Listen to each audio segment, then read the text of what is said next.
¿Qué tal? Buenas a todas, a todos y a la gente de YouTube también, que siempre nos olvidamos de saludarla.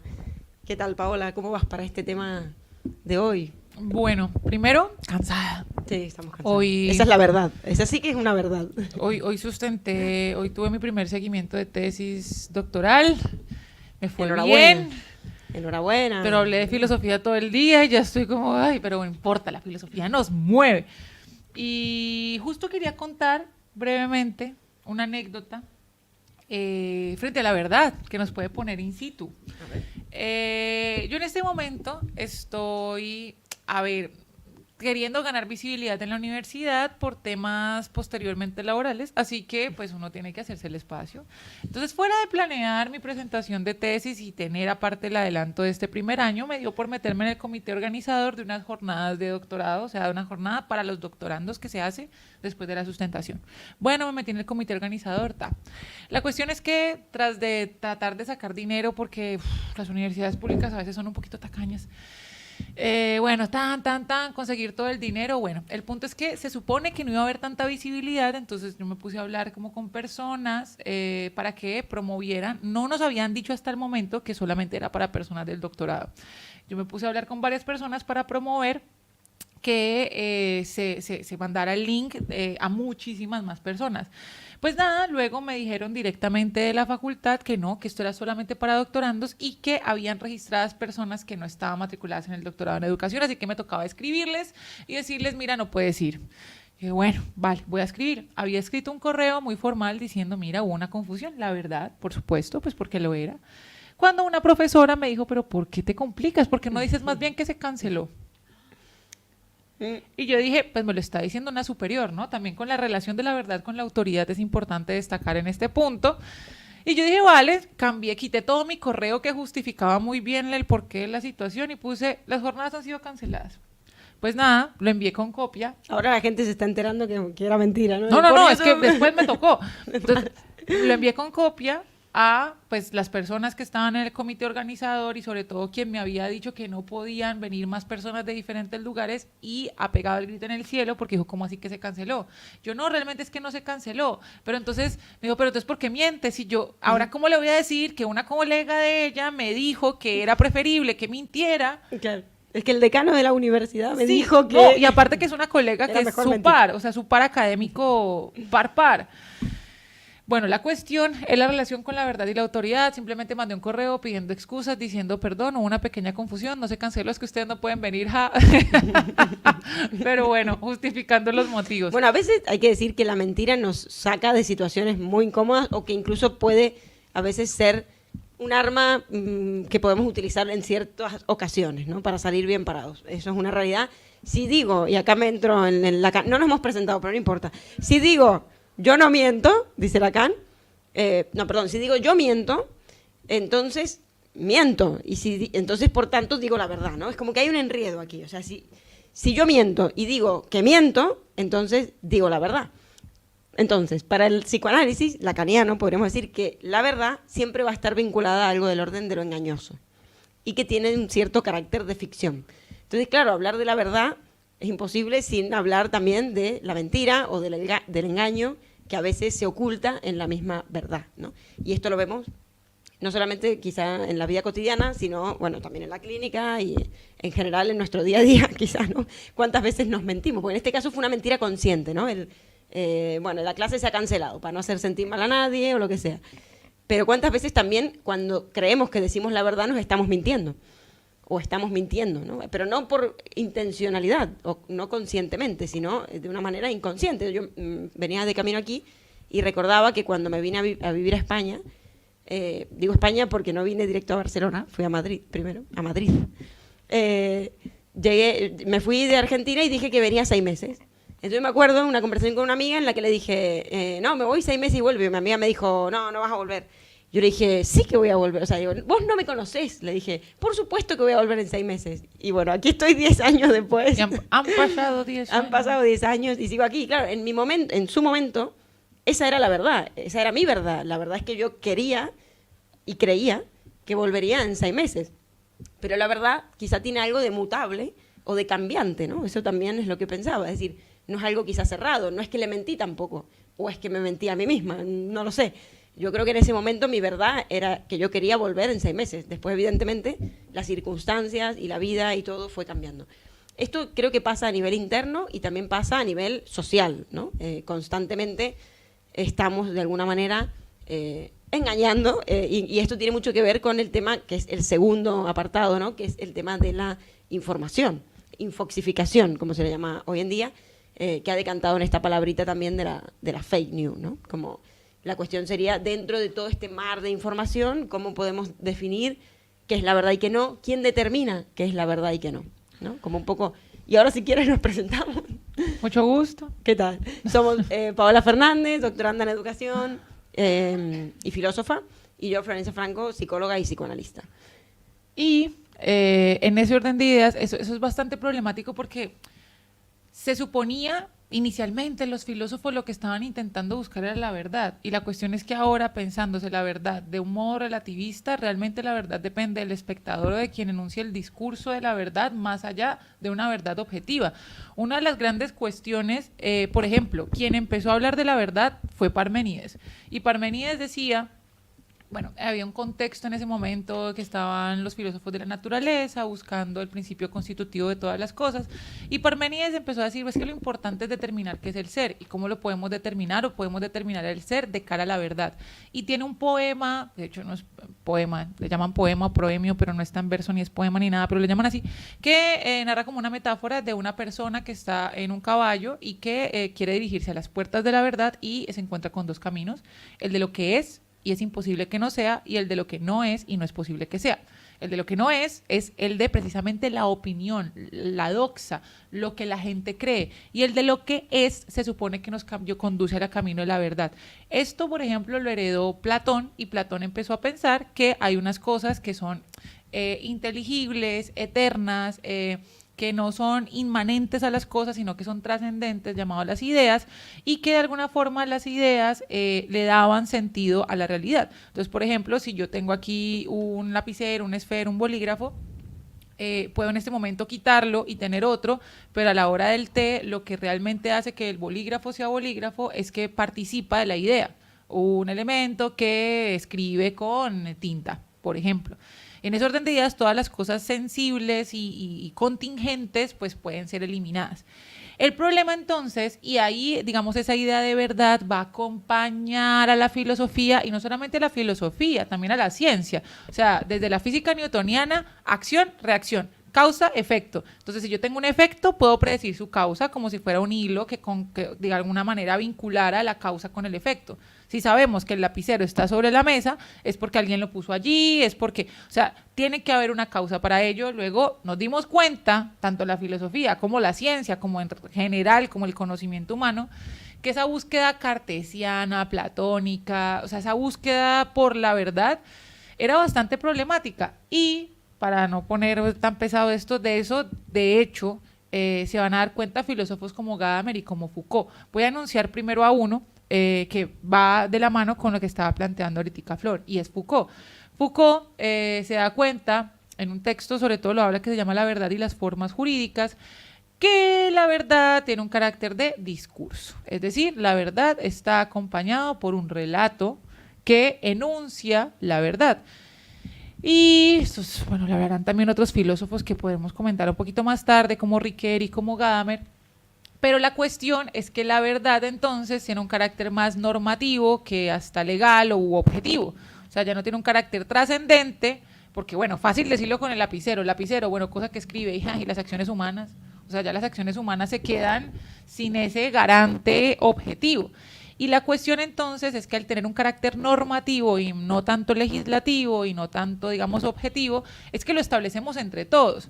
Cuando la verdad pierde, yo es que estaba cansada y no iba a hablar de filosofía. Sí, se nota, se nota. Bueno, perdón. Cuando la verdad pierde ese carácter, ahí. A ver, Raymond, ayuda, hice algo. igual se escucha, creo. Bueno, pues escucha aquí por allá. Pero bueno, cuando la verdad pierde el carácter objetivo y no tiene relación con el mundo, es como lo que ha sucedido con la relación con el papel moneda. Ustedes no sé si sabían, asumo obviamente que sí, que antes el papel moneda pues representaba lingotes de oro en alguna parte que estaban guardados. Pero fue luego del discurso de Nixon, un presidente de Estados Unidos, que en el 77 dijo, estamos como mal de oro en nuestras arcas, entonces mientras nos recuperamos de la crisis, vamos a hacer que el billete, este billete, represente oro que después vamos a tener.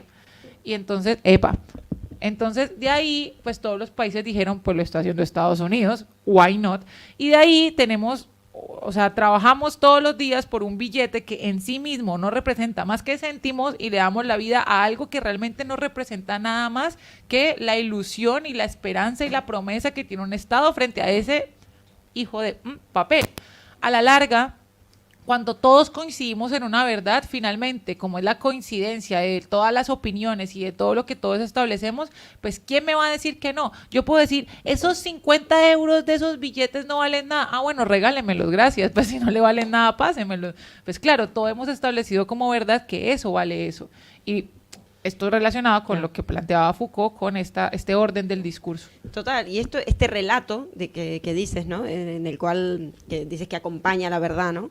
En psicoanálisis le llamamos discurso, ¿no? O sea, el discurso como o la historia, podríamos decir también, ¿no? Pero que es parte del discurso de una época y el discurso que compartimos entre todos, por tanto, que tiene un sentido, es decir, es el sentido que compartimos en un determinado tiempo y un determinado espacio, porque también ese sentido cambia en función de las sociedades, de los pueblos y de las épocas. Por eso es que lo que es verdad en un determinado tiempo puede no serlo o puede ser mentira en otro tiempo. Por ejemplo, Dios, o por ejemplo, la verdad cristiana, ¿no? O la verdad de la religión. Durante siglos predominó, digamos, esa verdad, ¿no? Que yo que sé, que la verdad cristiana, por ejemplo, no sé, desde toda la moral, toda una moral, hasta, yo que sé, hasta la parte más mítico-religiosa de que íbamos al cielo, bienaventurados los pobres, que de allí, verdades, ¿no? Ciertas verdades que hoy en día, con el paso de un discurso religioso a un discurso científico, se han modificado. Ahora, ¿qué pasa con las verdades de la ciencia? Nos podemos preguntar. A veces se confunde incluso ciencia con verdad. Es decir, muchas veces creemos que los postulados científicos son sinónimos de verdad, los tomamos por verdaderos. Un estudio, es muy gracioso esto verlo en las noticias, y ahí ya metemos también, vinculamos las noticias, ¿no? Un estudio científico reciente confirma que la leche de soja es buena para los niños de 5 años en adelante. Y después, a los 3 días, te dicen, un estudio científico confirma que la leche de soja es muy mala para los niños porque genera tal y cual, ¿no? O sea, que la verdad del lunes no es la verdad del martes en este aspecto, ¿no? Vemos cómo va mutando, así como me pasaba a mí con mi amiga, y me ha pasado en 1000 ocasiones más, evidentemente, esa verdad puede cambiar. Yo creo que la verdad tiene la cualidad de una cierta mutabilidad y un cierto movimiento, si se quiere, a diferencia de la certeza, más asociada incluso, diría, a la locura. Ahora explico por qué. Esta charla se iba a llamar La realidad en tiempos de fake news, ¿no? Al final lo terminamos llamando la verdad. Claro, yo pensaba y decía, bueno, es que por ende a veces tomamos a la realidad como la verdad, ¿no? Es decir, lo real es lo que sucede, la realidad es lo que nos pasa, por tanto la verdad. Lo que nos muestran los medios de comunicación es la verdad, yo qué sé, que es muy gracioso. Últimamente los medios de comunicación hacen novelas, ¿no? Son telenovelas, una serie, yo no sé por qué la gente ve tanto Netflix, viendo el periódico ya es como ver una peli, ¿no? Es como, desaparece la princesa Kate Middleton, ¿no? Y todo el mundo, y empiezan a generar este escándalo, ¿no? Alrededor de esa noticia, el mundo en vilo, porque desaparece la princesa de Inglaterra, no sé cuánto, y todo el mundo, ¡buah, buah! Un escándalo, y la tipa estaba durmiendo la siesta al final, ¿no? Era como, o sea, había estado, yo qué sé, durmiendo, vaya a saber, no, nunca no me acuerdo cómo fue el desenlace final, pero como esta cuestión de espectacularizar una cierta versión de la realidad. Entonces tenemos por un lado que la realidad o el sentido que determina una realidad es un consenso. Esto que decías de lo normativo, porque es un consenso que asumimos. Hoy creemos en Dios, ayer creíamos en Dios, hoy creemos en la ciencia, ¿no? O en la tecnología. Esa es nuestra verdad, entre comillas, hoy en día, ¿no? Entonces, son consensos que vamos compartiendo. ¿Por qué digo que es diferente a la certeza que asociamos a la locura? Lacan dice que el fenómeno elemental de la paranoia, que es como el paradigma de la psicosis, de la locura, es la certeza. Cuando el loco, por llamarlo así, mal y pronto, que todos podemos estar locos en muchas situaciones, pero el loco delira o alucina que lo están persiguiendo, no hay ni el más mínimo atisbo de duda de que eso esté pasando. Para él, su realidad es real. ¿Qué es lo que nos hace neuróticos? Dos cosas. Una, que podemos dudar constantemente de todo lo que nos pasa, ¿no? Es decir, yo le puedo decir a mi amiga, voy a volver en 6 meses, pero en el fondo de mi alma alguna mínima duda puedo llegar a tener de que las cosas pueden variar, de que yo que sé, viajé, conocí el amor de mi vida y me quedé, o que, no sé, al final me terminé quedando, ¿no? Una mínima duda. Es decir, el neurótico tiene la capacidad, o no la capacidad, pero la cualidad de pensar. Y por otro lado, también el neurótico, Lacan va a decir que lo que caracteriza a la neurosis es el sufrimiento que encontramos en la búsqueda de la verdad, ¿no? En tener a la verdad como causa. O sea, ponemos a la verdad como causa y buscamos constantemente encontrar una cierta verdad. A diferencia en la psicosis, que es como, ya la he encontrado. O sea, yo tengo la verdad, la tengo en el bolsillo. Esta es la verdad es que me persiguen, la verdad es que el mundo es plano, ¿no? La Tierra es plana, o la verdad es que vienen ovnis y nos van a secuestrar. Y no duda de eso. Es más, si se lo hace dudar, si se pone en cuestión, aumenta, digamos, como la agresividad, o bueno, o puede venir, yo que sé, acentuarse el brote o lo que fuera, ¿no? Entonces, esta cuestión primero para remarcar que creo que todos los neuróticos, entre comillas, en el fondo sabemos que toda verdad tiene algo de mínimo de ficción. Y ahí hay otra paradoja, y es que muchas veces en la ficción encontramos cosas más verdaderas que en la realidad. Es decir, que en aquello que los medios de comunicación, por ejemplo, nos muestran como lo que es verdad, ¿no? Ahí ya hay un juego. A mí me parece muy interesante porque ahí, o sea, yo creo que hoy todos podríamos llegar a coincidir que la verdad es relativa al espectador y podemos llegar a coincidir, digamos, como que eso todo es relativo, nos acompaña, el relativismo moral, ético, epistemológico está con todo, pero ya pensarse en términos de verdad ya nos parece sumamente descabellado. O sea, pues me parece súper interesante porque, claro, si relacionamos la verdad con la psicosis, porque pues el psicótico tiene la verdad que es la realidad, de alguna manera dibuja todo lo que percibe, y nosotros los neuróticos somos los que dudamos.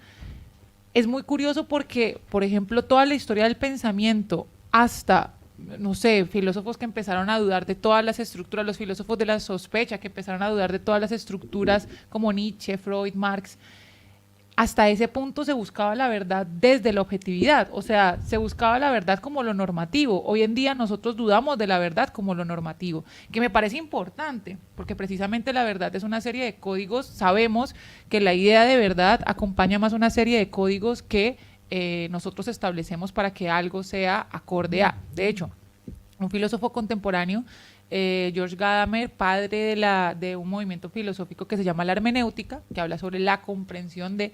Gadamer tiene un texto que se llama Verdad y Método, y en líneas muy generales habla que la verdad depende necesariamente de la tradición, y la tradición finalmente se basa en los prejuicios. Es decir, nosotros sabemos que es verdad que, no sé, con la cuchara tomamos sopa y no con un tenedor. O sea, de alguna manera los saberes que hemos construido han sido saberes heredados que a la larga obedecen más, digamos, como la tradición oral, el discurso, los antecedentes, todo aquello que va detrás de nosotros más allá de una verdad como objetiva, es una construcción de.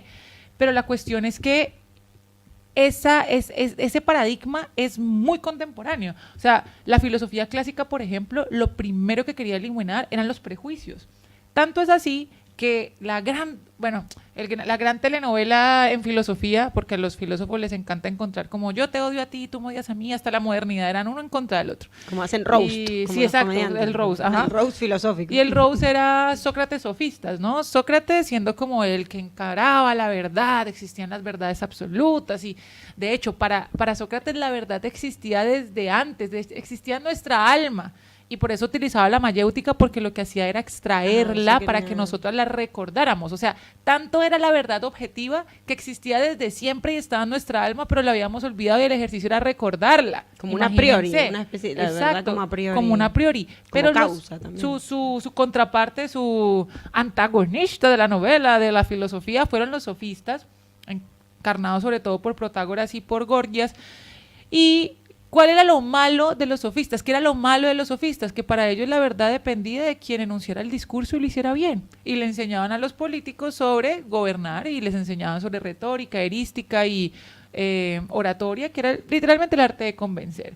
Y lo que decían es... la persuasión, digamos. Exactamente. En contraposición de la mayéutica que era precisamente el extraer, la búsqueda de la verdad. Abrir. A mí la mayéutica me viene como a abrir, ¿no? A siempre abrir y siempre preguntar, interrogar para abrir más.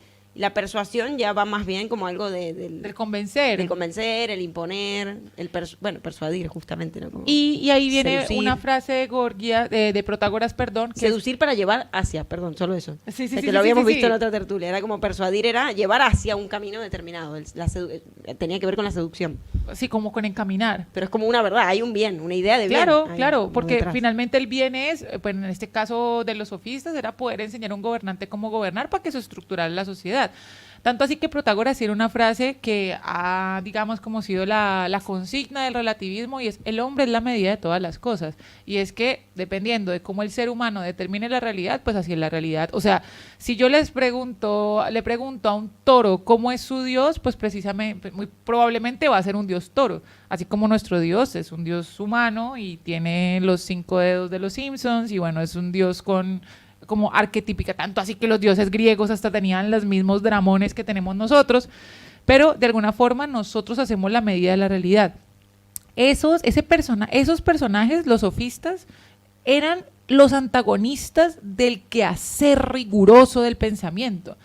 Piensen que entonces la verdad era algo que era como completamente objetivo, no dependía del espectador, y esa era la búsqueda de todos. Pero lo que me parece muy interesante es que ahora precisamente quien trata de sostener eso es la verdad, te van a decir: ¿y según quién? ¿Y por qué? ¿Y relativo a? Y te salen con la carta, el as bajo la manga de la verdad es relativa. No, Esto un poco tiene que ver con la posverdad, ¿no? Lo que hoy se llama la posverdad. Vivimos como en esta época donde, bueno, hay tantas versiones también de la realidad, este sentido unificado, antiguo, ha caído de alguna manera en el sentido de unificar. Antes era una sola verdad, era a Dios o a la hoguera, no había más verdad que esa.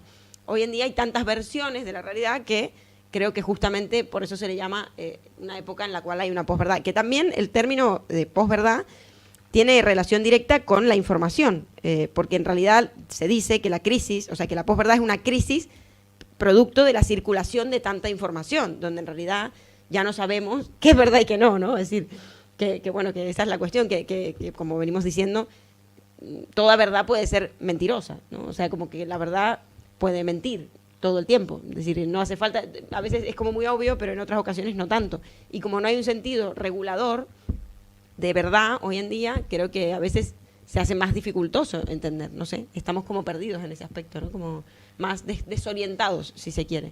Sí. Porque vivimos en una escala global, o sea, en una aldea global, donde en realidad recibimos noticias también todo el tiempo de todas las partes del planeta, ¿no? Que a la vez yo me preguntaba y decía, bueno, las noticias, no las fake news, las noticias, supongamos las que son reales, muestran una cosa, ¿no? Pero en ese mostrar también se dejan muchas cosas de lado que no se muestran. Es decir, a mí me hacía acordar un poco al metaverso, ¿no? A los Oculus, que los Oculus, a la vez que muestran, ocultan algo. Es decir, tú estás viendo en el sillón del sofá de tu casa que estás en Tailandia, en una playa, pero lo que no estás viendo quizá en ese momento en el que crees que estás viendo la playa de Tailandia es que con tu nómina no llegas a pagarte ni el billete de la T10 para ir al Prat del Llobregat, o que vives en una casa con 10 personas más porque no puedes vivir solo. En fin, como que a veces siento que este tipo de imágenes que se ponen dentro de delante de nuestros ojos, que crean realidad a la vez, también están diseñadas para ocultar algo al mismo tiempo. Y creo que la verdad hace lo mismo, es decir, el hecho de yo decir una verdad, también al mismo tiempo hay algo en esa misma verdad que se oculta. Y esto no solo se ve en la filosofía, se ve mucho en la clínica y en todos nosotros que hemos ido, de los psicoanalistas, todos vamos a análisis, ¿no? O hemos pasado por un análisis. Uno llega con un síntoma a terapia, ¿no? O una demanda, si se quiere, mejor dicho. Yo qué sé, tengo fobia, yo lo dije alguna vez antes, por ejemplo, a los aviones, ¿no? Ese es el problema que se supone que yo voy a tratar. Y esa es mi verdad. O sea, yo llego creyendo que ese es mi problema, ¿no? Y todos creemos que nuestro problema es la demanda que Freud llamaba manifiesta, eso que venimos a trabajar. Pero después de un proceso, nos vamos dando cuenta que en realidad ese avión tenía que ver con un montón de cosas más. Es decir, era un objeto condensador de un montón de otras situaciones, traumas, experiencias, miedos, etcétera, que en realidad se condensaban allí, pero tenían que ver con muchas otras cosas. Y esto no quiere decir que estemos mintiéndole al terapeuta, sino que en realidad ya en esa verdad hay algo oculto que se puede ir develando, ¿no? Porque esto también es lo interesante de la verdad, que al tener esta parte oculta, siempre está en devenir. Es decir, la verdad es algo que siempre se puede ir de alguna forma construyendo. Porque hay un mito, por ejemplo, de que el psicoanálisis, que esto era muy freudiano, se creía que en un análisis uno iba a encontrar su propia verdad, ¿no? Era como, esto que decías tú al principio con la mayéutica, que yo lo asocio bastante al psicoanálisis. Sócrates era una especie de analista en algún punto, por esto de cuestionar, ¿no? Todo el tiempo poner el saber en cuestión, ¿no? De decir, sí, tú sabes esto, pero ¿y qué tal esto? ¿Y qué tal lo otro? ¿No? Y siempre era una pregunta, el tábano de Atenas, ¿no? Algo allí que perfora el saber, ¿no? Hay algo allí en Sócrates que constantemente perfora esa dimensión de lo que consideramos el saber y la verdad. Y claro, con el mito freudiano se creía que uno iba a hacer una terapia y después de un par de años iba a encontrar su verdad. Esta era la verdad de mi síntoma, ¿no? O esta era la verdad sobre mi historia. Y en realidad, con el psicoanálisis lacaniano, esto cambia un poco porque nos hemos dado cuenta, por decirlo así, los psicoanalistas, o se han dado cuenta con tantos años ya de clínica, que es reciente, pero ya hay algunos, que en realidad más que un descubrimiento de una verdad, es una construcción de una verdad lo que sucede allí.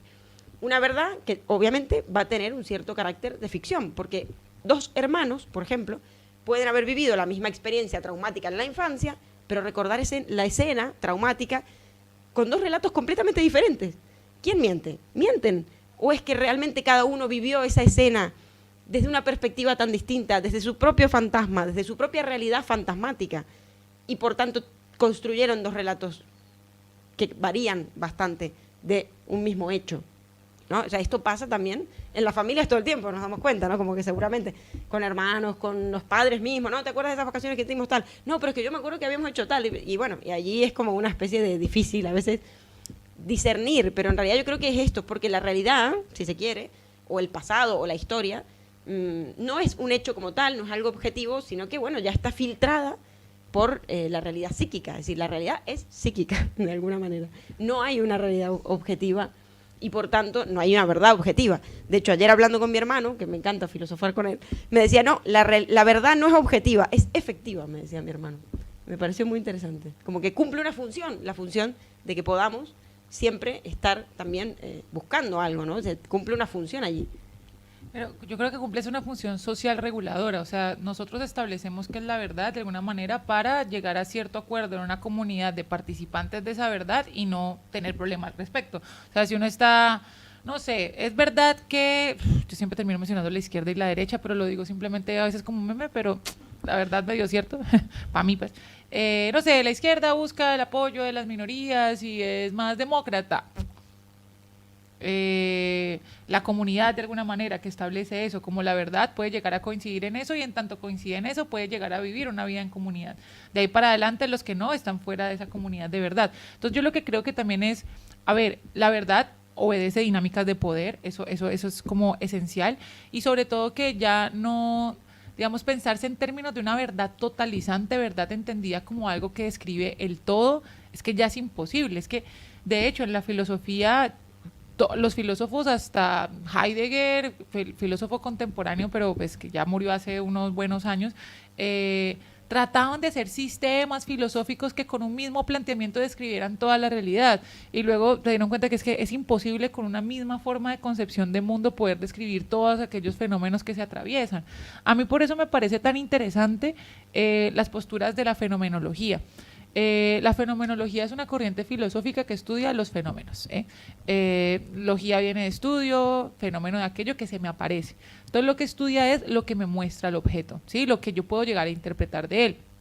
Esto nace rápidamente de una distinción que hace Kant entre noúmeno y fenómeno. Noúmeno siendo la cosa en sí, lo que es la esencia de la cosa, que yo nunca la voy a poder conocer porque ustedes ven otra parte, yo veo otra parte, no puedo acompañar esta lata para siempre.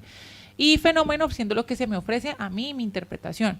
Lo que hizo la fenomenología como disciplina fue decir, pues, ¿por qué no nos, o sea, más bien sabiendo que lo que se le ocurre a mi conciencia, lo que se le da a mi conciencia es lo único que yo puedo interpretar de la realidad, ¿por qué no estudiamos eso? O sea, ¿por qué la filosofía se ha ensañado y la física y por qué se han ensañado tanto en encontrar hasta el psicoanálisis inicialmente con la búsqueda de la propia verdad? Es como, ¿por qué se han ensañado tanto en la búsqueda de la verdad y no más bien se dan cuenta que la interpretación de la verdad es lo que le ocurre a la conciencia cuando interpreta ese fenómeno? Entonces se dieron cuenta que, pues, estudiemos lo que se me ofrece y a eso le llamaron EPOGE, que eso se llama, traduce, o en latín sería reducción fenomenológica. ¿Qué pasa?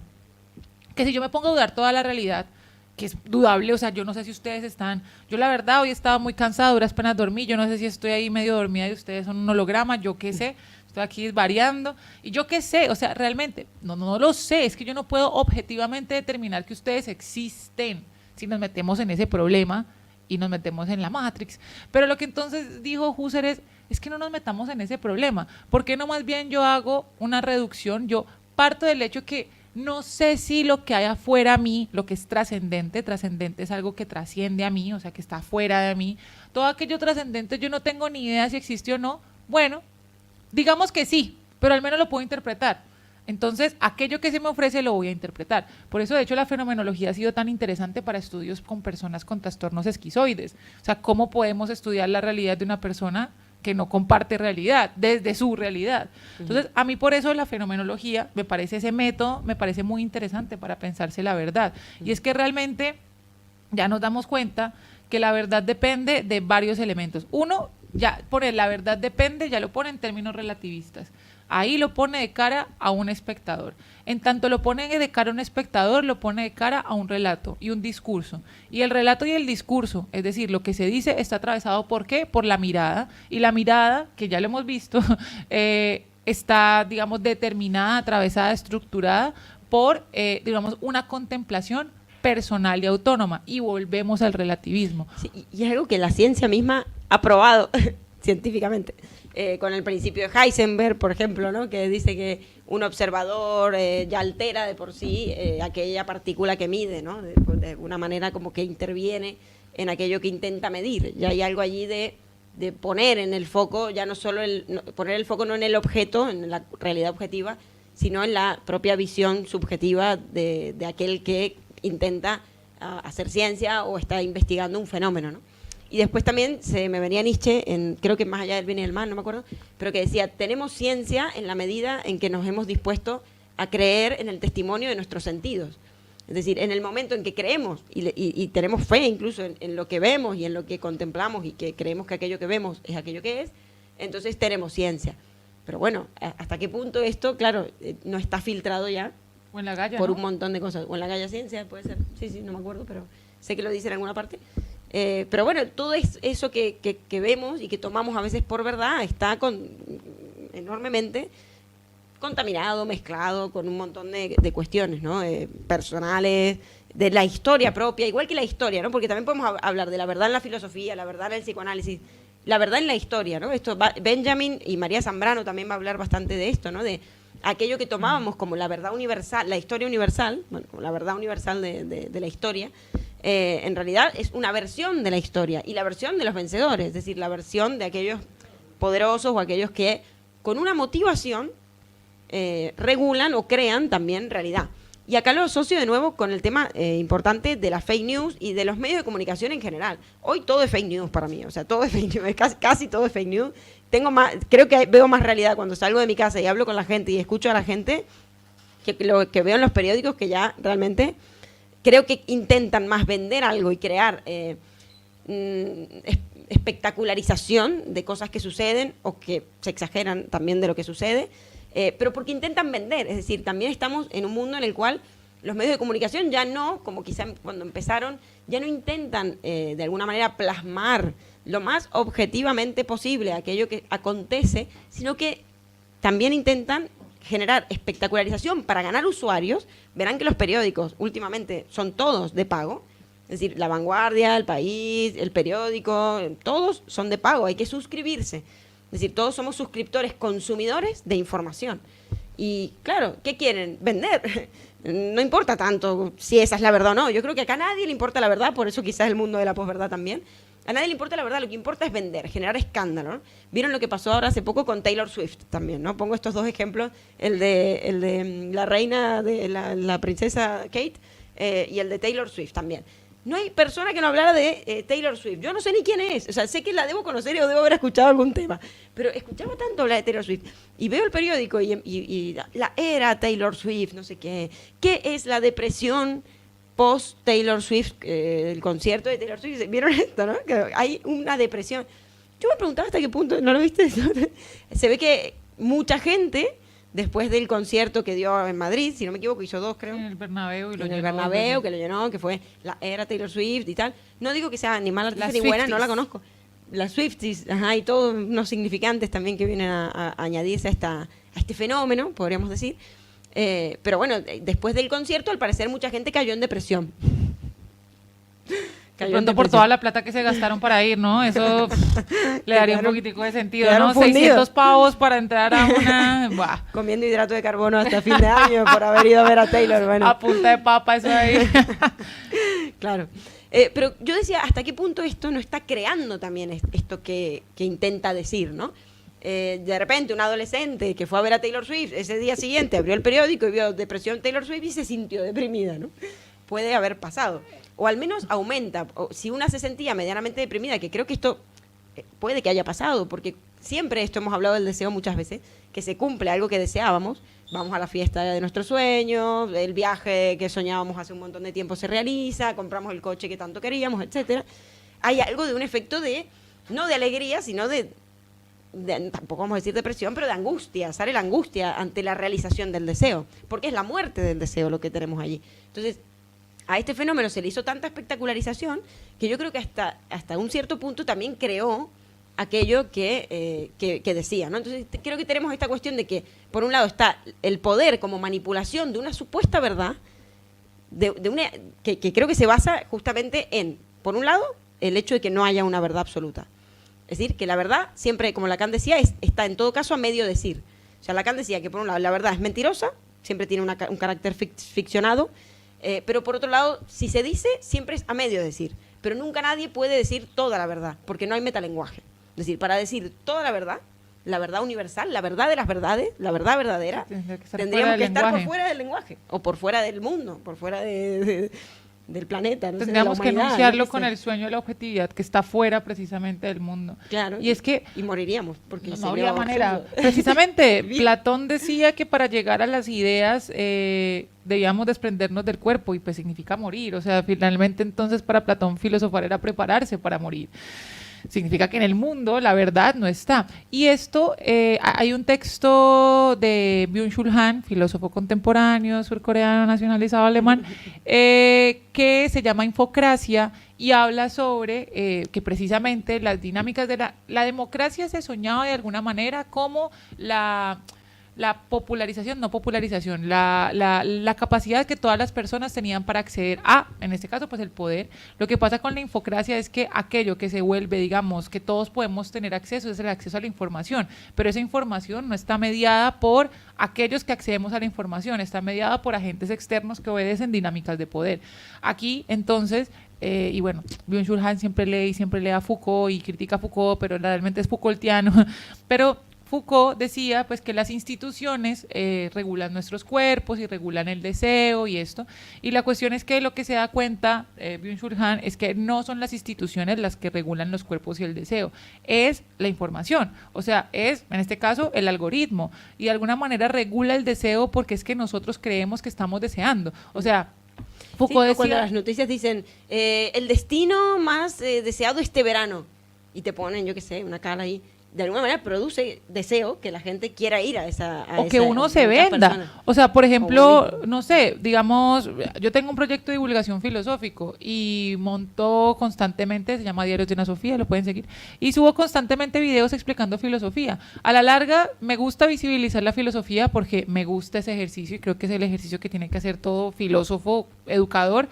pero también es porque eventualmente, no sé, gracias a eso puedo publicar un par de libros en Colombia, he ganado un par de pesos, un par de proyectos, y digo, finalmente, si me visibilizo de ese modo, pues puedo también obtener ciertas recompensas económicas. A la larga nosotros también luchamos por la visibilización, pagamos por la visibilización, nos determina la visibilización, y a la larga entonces no es la democracia quien determina que nosotros escogemos, entonces el poder, como nosotros tenemos el poder y escogemos, no, o sea, la información se nos da para que nosotros creamos que tenemos el poder y nos creamos libres cuando finalmente estamos bajo el yugo de ese querer mostrarnos, querer querer ser lo que todos pueden llegar a ver.